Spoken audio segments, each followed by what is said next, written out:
Wow. I think it's a cruel joke that I have to follow Mark Steviak and talk about imagination. I could just have Mark stand and say, any questions? Actually, Mark, I have a lot of questions, but nice to be here.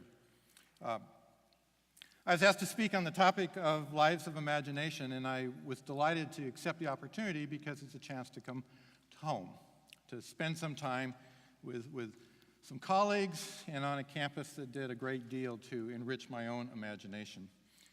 And certainly the topic of imagination is a big one, particularly at this hour in our history. How significant is the role of imagination in our lives? It does seem that creativity surrounds us everywhere. Color, motion, interactive websites. Some of you have been creatively figuring out an 11-day weekend for Thanksgiving. But perhaps another way to think of imagination is to look at word usage.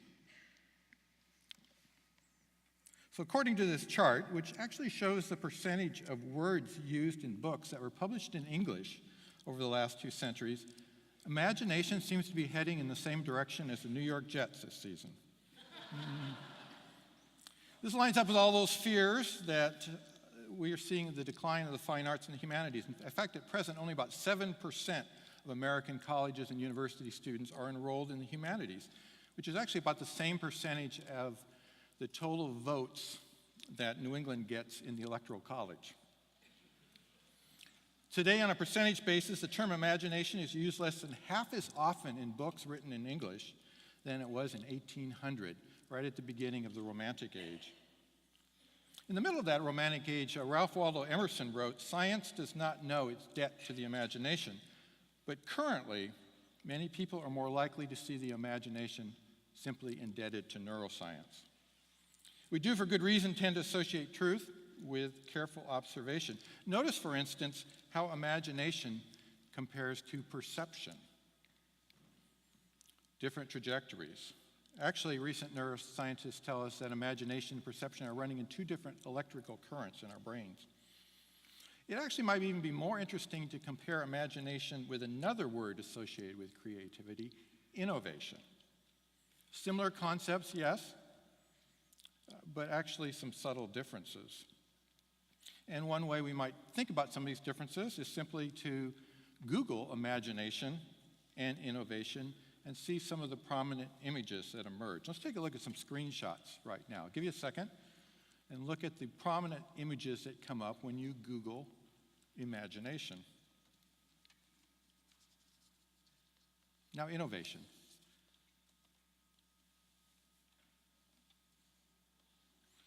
What do you see as differences? Well, light bulbs for one. Light bulbs for innovation, balloons for imagination. And certainly in innovation, there's greater symmetry, structure. It's a word that's closely aligned with technological improvement, efficiency, engineering, marketing and growth, networking. By contrast, imagination looks more like fantasy. Things seem to be heading up. There's even a little Disney reference in there, you may see. And we do expect our imagination to pull us toward higher things, things that can even seem escapist, like flying away. Here's a pair of images that I found from the same artist I thought was interesting. Notice again that innovation light bulb. It's a connection between 2 people, but with technology at the center. The thought processes seem linear. On the other hand, imagination seems to be blowing your mind. The machine seems to be blown at least, sends ideas diffusing out into unbounded space. We do live in an innovative age, but this morning I want to suggest some of the ways that there's a distinct role for the imagination in our lives. And I want to accent 2 of the distinct roles for the imagination. I'd like to speak about an imagination that is concerned with higher things, one that's not isolated from other people, but rather connected to communal obligations and contexts, or what has been called a moral imagination. I'd also like to offer a few personal reflections on an imagination that is diffusive, generous, unpretentious, capable of spilling into a community of learners. This last one I've chosen because in many ways my time here was an opportunity for me to be enriched by the diffusive imagination of many of my colleagues. So in many ways, this is a thank you to that part of my life. Start with the moral imagination. This concept is an elastic one. It's been seized by both conservatives and liberals in our culture. It's usually more of a metaphor than a method. For me, it's an appealing metaphor because it suggests ways in which ethical reflection can be linked with creativity, and it also crosses disciplines. You will hear it as often in business as with the humanities. So to set things up, I'm going to take you back to the 18th century, the late 18th century, when the English philosopher Edmund Burke first coined the term moral imagination. It was in a letter a treatise he'd written as if it were a letter to a friend in Paris, right at the time that the French Revolution was sprawling into violence. The elite had been overthrown, the monarchy or the church, for instance, all on charges of corruption, to be replaced by untested abstractions. Burke was concerned that the revolutionaries were too ready to trade real liberty for the rhetoric of liberation. Without the wardrobe of a moral imagination, he wrote, there would be no check on violence and looming tyranny. You probably all know what happened in France, a reign of terror and the rise of Napoleon. Burke's use of choice of the term wardrobe is interesting. He implies that our minds should be clothed with a heritage of ideas drawn largely from history, governance, literature, and art. Ideas that would be resistant to a naive rush into radical change. This vision is essentially a conservative one, but many progressives have also adopted the term. Foremost among them is John Paul Lederach, the Mennonite scholar and pacifist.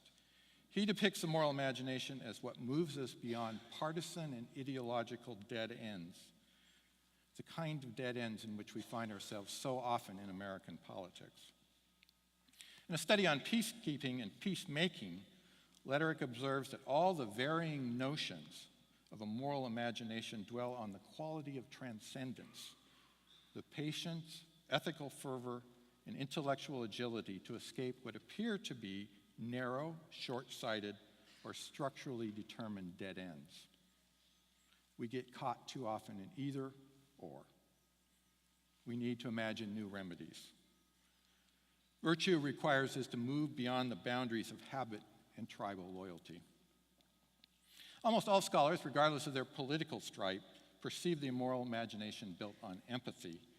The 18th century had a word for this, moral sympathy, the capacity to envision yourself in the place of others, the ability to conceive of fellow human beings as moral beings and persons, not as objects whose value rests in utility.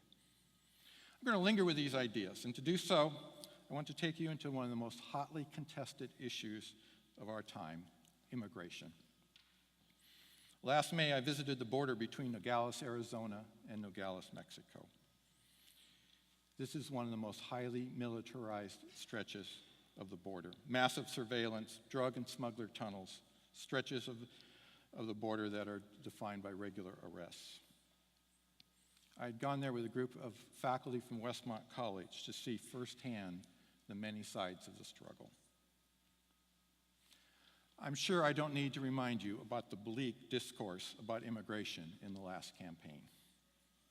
So often it was a rhetoric that denigrated immigrants, whether the immigrants were Central American migrants or Syrian refugees. The harsh words also obscured conscientious efforts to find thoughtful remedies for a very complex array of social problems. If the migrants do get across the border at Nogales, they usually go through the desert, taking 7 to 10 days to traverse the scorched soil or the snow-covered cacti of southern Arizona before they make contacts near Tucson. I met with about a dozen of the migrants who had been caught and returned to Mexico, often in chains. Most now separated from families with virtually no capacity now to seek legal entry.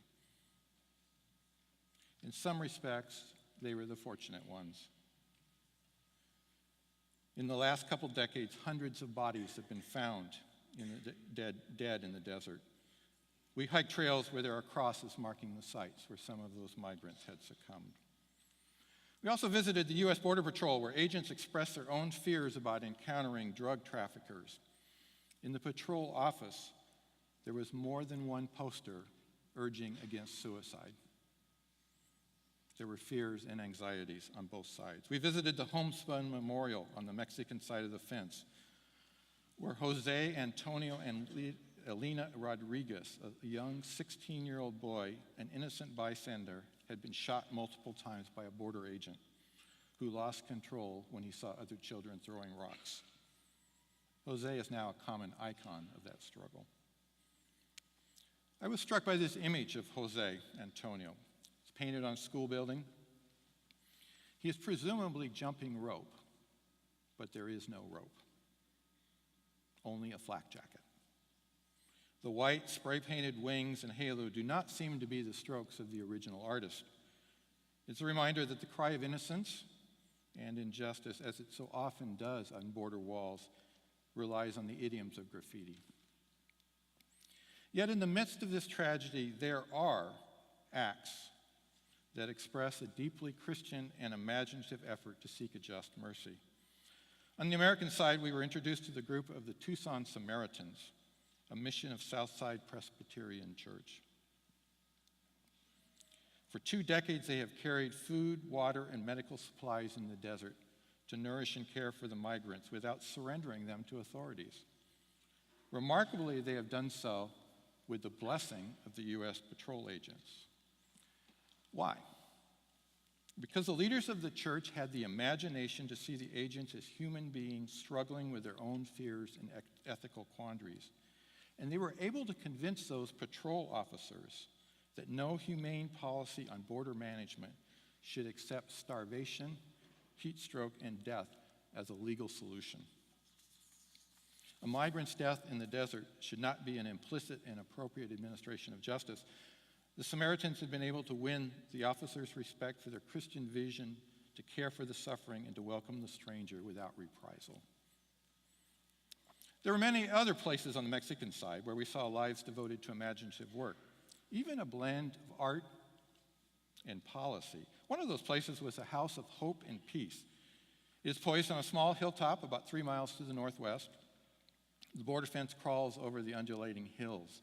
While so much military, legal, and economic attention is paid to the border itself, to the transport and deportation of refugees and migrants across this border, this group of social workers and ministers realized that the deported needed a third way, an opportunity to study and work so they could imagine futures and did not become vulnerable to the drug cartels and coyotes who pay them to risk their lives to carry contraband. We met there with a host, her name was Jennifer. She described for us how increased border security, including some drones and more extensive surveillance equipment, has prompted many of the poor now to become invisible. Thousands of migrants come to Nogales with no plans to settle, but their dreams divert as they get stuck in town. The House of Hope and Peace seeks to find them, offer education, free lunches, camps for children, classes for adults, and for anyone needing to complete an education. And I think quite notably, they've realized the power of art. They've taught this group some of the Mexican folkloric traditions of painting, particularly murals. It is for them a way to achieve a greater sense of self through art, and a sense to find their own presence in the communities as they contribute to the morals in town. If anyone thinks the humanities does not matter anymore, then all you need to do is walk through Nogales in Mexico and see how the so-called border art carries hope. Our imagination does have a role in helping us recover history and understanding its reverberations today. Now, if your campus is like ours in California, the last 10 days have been emotionally draining. It seemed as if the stunning finish to the presidential election absorbed all the oxygen on campus. This semester I've been teaching a course on race and ethnicity in American literature, and you can imagine how the dialogue, and often brutal dialogue about race during this campaign, hovered over our discussions. And when the election news broke, we had just finished reading Toni Morrison's novel, Beloved. Some of you no doubt have read it. It is a 1988 Pulitzer Prize winner. 2006, the New York Times named it the best American novel of the last quarter century. Beloved is what we call a neo-slave narrative. During the 19th century, there were several prominent narratives written by former slaves, most notably the narrative of Frederick Douglass. These narratives were published largely to support the case for abolition, and they clearly opened a window on some of the horrors of slavery. But those 19th century narratives are actually restrained. To win an audience among a polite society of abolitionists, the narratives often downplayed some of the lingering disorientation and consequences of the slave upbringing, and stuck to a very familiar narrative about a forward-looking journey from enslavement towards redemption and freedom. In the 20th century and in our own, the neo-slave narratives have tried to imagine and recreate what was left unsaid. It's as if you could say the truth of fiction is helping us be prepared to read between the lines. Beloved actually reverses the tendency of slave narratives to note the march towards freedom. The novel actually begins after the Civil War, when the protagonists are legally free. And yet the plot, with its strong use of magic realism, draws us back into the horrors, the guilt, and the fears that still haunt the minds of the released, the memories that still create distrust and dysfunction within a family and a community. There is a compelling paradox to Morrison's novel. This is clearly a story that she feels burdened to tell, including an effort to evoke the experience of slaves during the so-called Middle Passage. But the narrative concludes, quite famously, with a statement that this is not a story to pass on. Having faced the ghosts of past shame, anger, murder, and despair, many of the characters need to move forward, their own imaginations focused on possibilities for finding hope. In fact, the scars that adorn one of the slaves' back gets reimagined as a sprawling tree, an emblem of new growth. But the novel demonstrates that the emotional need to move forward for some has to be blended with our own compulsion as readers to enter into that history, to strive after some sense of comprehension of the human suffering and injustice that we have not known or imagined. For the last couple of months, so many people have expressed hope that we could get this vitriolic presidential campaign behind us. And yet now I sense that some of the disorientation comes from a quick pivot, an attempt to move on quickly in the name of unity. A lot was said during the campaign that was racist and misogynistic, sometimes used as a means to a political end, but it cannot be condoned or forgotten in the name of normalcy. We need the best exercise of our moral imagination to envision new solutions in the most nonpartisan way, to get beyond some of our ideological quarrels, and still be sure that we do not fail to see where the scars are that have been borne by many in our midst. Our innovations in policy and practice need an historical imagination, a moral imagination, to understand precedent. For our second theme, I'm going to shift focus and tone. I'm going to refer to a poll, not an election poll, mercifully, but a survey about literature. This summer, while in England, I read an article in the British newspaper, The Guardian. The editors had asked international writers to name the best English novel ever written. See if you can guess. What did Kenyan, American, Australian, Swedish, Indian, and Irish writers, for instance, consider the finest of all English novels? And the top choice actually won in a landslide. If you thought of books by Virginia Woolf, Charles Dickens, or Jane Austen, you were close, but not on target. The top choice was Middlemarch, written between 1871 and 1872 by George Eliot, the pen name for the writer Marianne Evans. It's a story about a woman in a provincial village caught between tradition and change. Those of you that have read to the end of Middlemarch, and it's a long Victorian novel, may well be admirers of the novel's famous last sentence. It goes like this: "But the effect of her being on those around her was incalculably diffusive.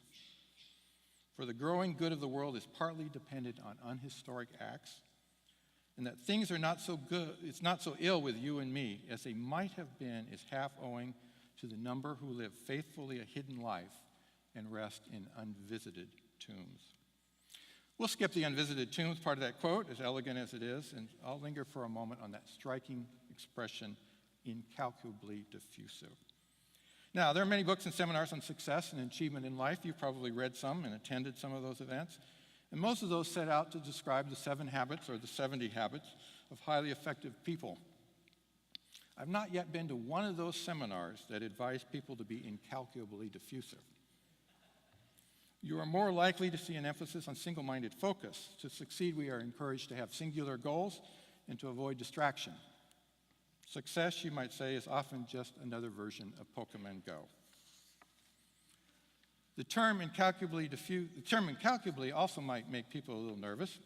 Mathematical calculations have indeed made our lives healthier and safer. I do appreciate that I can know my cholesterol count. But numbers can take on an excessive authority, and data can intrude on poetry and wonder. There have been times when I've been trying to recommend a movie to somebody for its aesthetic richness, its moral sensibilities, and I did not succeed in making my case until I mentioned that I got 97% on Rotten Tomatoes. So this morning I want to say a good word for the peripheral lens, for the diffusive effects of the imagination. Another word for diffusion, perhaps, is freedom. That's the freedom to expand, to wander, to be generous. Think of the Google images that we saw, the diffusion of ideas that seem to be spreading out of the mind into open space. In the 5th chapter of Galatians, Paul makes his case for freedom as a core aspect of the Christian faith. Christ came to set us free, including freedom from some of the religious legalisms that held grip among the churches of Galatia, which is now part of modern Turkey. But Paul urges us to pursue that difficult balance of embracing the freedom we have in Christ with an accountability to God and one another. The chapter closes with an inspiring list of the fruit of freedom, which we know is the fruit of the Spirit. Academic rank, business triumphs, or the number of likes on Facebook did not make the list. What did make the list was love, literally agape. The love that expects nothing in return.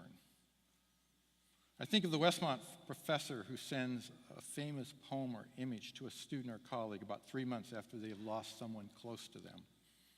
A poem carefully chosen, given in the months when grief lingers. It made me recall a Gordon professor, often one of the professors who challenged me from time to time, who sent me a poem a few months after my mother died. Both professors knew the dry space after sorrow, the weeks and months later, when attention has faded, when sorrows or struggles might be just as acute. Love persists. What did make the list was joy. So much of our intellectual life can be about persuasion, trying to compete or compel something. When was the last time I found an hour to simply encounter the joy of another person's work or discovery? A visit to their studio or their lab, quiet conversation over coffee about their academic interests and pursuits. Now, I try to imagine all kinds of incentives for my students and my faculty to do good work, but I doubt there is anything more generative than your joy in what they create or discover. What also made the list was peace. When most people cite Galatians, they consider peace as an internal peace of mind. But the Greek term for peace in Galatians here is broader than that.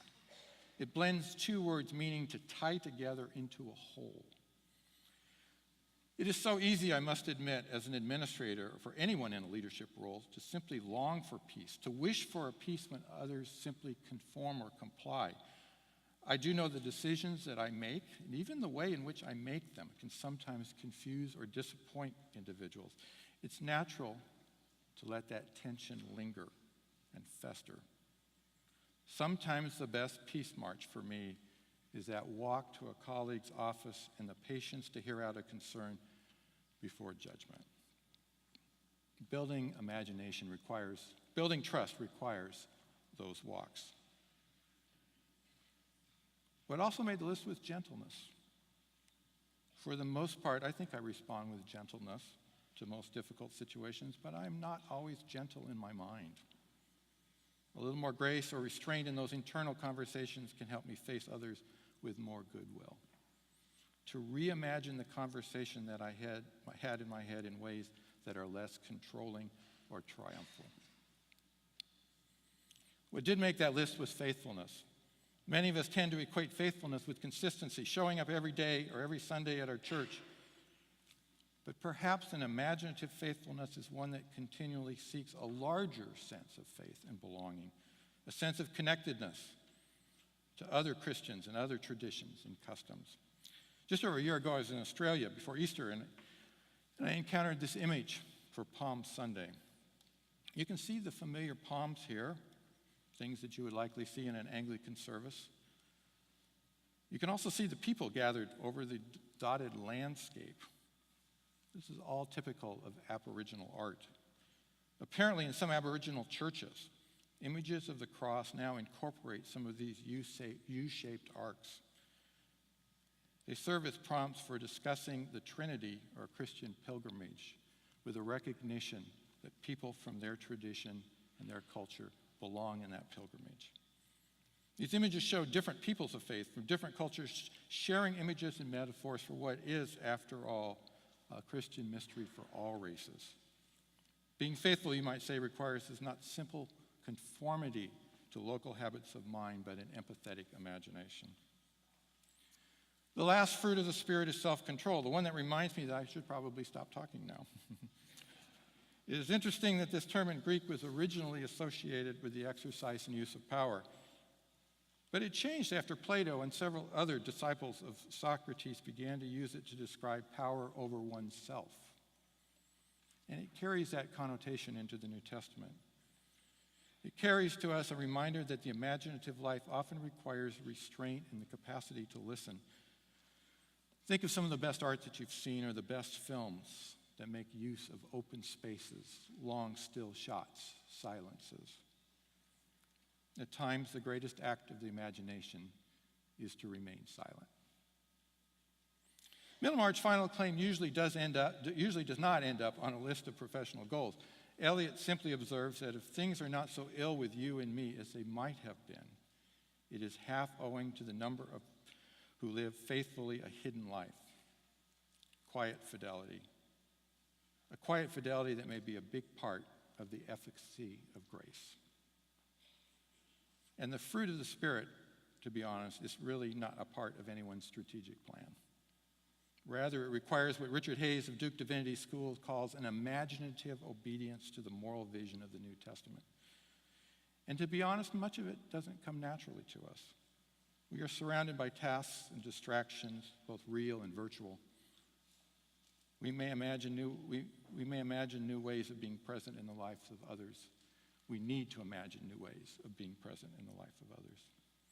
I do hope that many of you here will develop the courage, intellectual passion, and imagination to address some of those big problems like immigration that are riddled with partisan rancor. And I hope that you will continue to imagine new ways of being diffusive in the community, fruitful as much for your presence as for your plans. Let me close simply with a few words from Wendell Berry. It is from one of his Mad Farmer poems, one that you may have heard before. So I recite it as a common language we can share across our faith and across the continent. So, friends, every day do something that won't compute. Love the Lord. Ask questions that have no answers. Invest in the millennium. Plant sequoias. Thank you so much for the opportunity to be here. I wish you the very best with your Thanksgiving.